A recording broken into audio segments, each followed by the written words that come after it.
વાવથરાદ જિલ્લાના ધણીધર તાલુકાના માવસરી પોલીસ મથક વિસ્તારમાં સગીરા પર દુષ્કર્મના કેસમાં સ્પેશિયલ પોક્સો કોર્ટે 2 આરોપીઓને દોષિત ઠેરવી 20 વર્ષની સખત કેદની સજા ફટકારી છે. કોર્ટે બંને આરોપીઓને કુલ રૂપિયા 2 લાખનો દંડ પણ ફટકાર્યો છે. મળતી માહિતી મુજબ બંને આરોપીઓએ સગીરાને લલચાવી, ફોસલાવી અને પ્રેમમાં જાળમાં ફસાવી તેની સાથે દુષ્કર્મ આચર્યું હતું. આ મામલે સગીરાએ માવસરી પોલીસ મથકે ફરિયાદ નોંધાવતા પોલીસે ગુનો દાખલ કરી કાયદેસરની તપાસ હાથ ધરી હતી.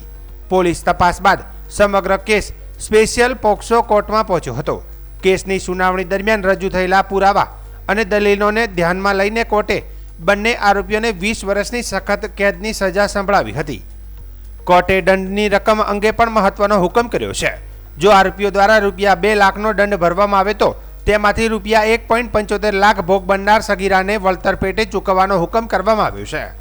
આ કેસમાં સરકારી પક્ષ તરફથી આર.ડી. જોશી વકીલ દ્વારા રજૂઆત કરવામાં આવી હતી. હું R D. Joshi, additional public prosecutor, sessions court, Tharad. આ કેસની ટૂંકમાં હકીકત જણાવું છું કે એક સગીરાને આ બંને આરોપીઓએ લલચાવી, ફોસલાવી અને પ્રેમ કરવાની જાળમાં ફસાવી અને તેની સાથે દુષ્કર્મ આચરેલું. આ સગીરાએ ત્યારબાદ માવસરી પોલીસ સ્ટેશનમાં જઈ અને આ અંગેની ફરિયાદ હકીકત જાહેર કરેલી.